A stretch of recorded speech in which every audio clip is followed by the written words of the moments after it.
এবার এমন এক খবর প্রকাশ্যে এসেছে যা বাংলাদেশের প্রতিরক্ষা শক্তিকে অন্য উচ্চতায় তুলেছে।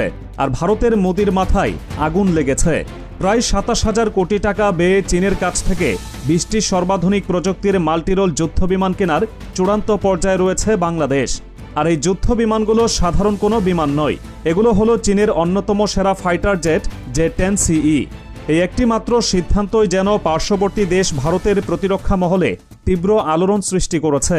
তাদের কপালে ফেলেছে চিন্তার গভীর ভাঁজ। কেন এই একটি প্রতিরক্ষা চুক্তি ভারতের ঘুম কেড়ে নেওয়ার জন্য যথেষ্ট?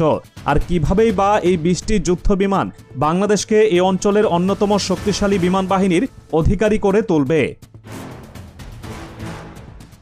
প্রথমেই আসা যাক মূল চুক্তির দিকে। বাংলাদেশ বিমান বাহিনীর আধুনিকায়নের যে দীর্ঘমেয়াদী পরিকল্পনা, যা ফোর্সেস গোল ২০৩০ নামে পরিচিত, তার অংশ হিসেবেই এই পদক্ষেপ নেওয়া হয়েছে। জাতীয় আকাশ প্রতিরক্ষাকে দুর্ভেদ্য করে তোলার লক্ষ্যে সরকার চীনের তৈরি ২০টি J-10CE মাল্টিরোল যুদ্ধবিমান কেনার উদ্যোগ চূড়ান্ত করেছে। বিষয়টি শুধু আলোচনার পর্যায়ে নেই, এর বাস্তবায়নের রোডম্যাপও প্রায় তৈরি।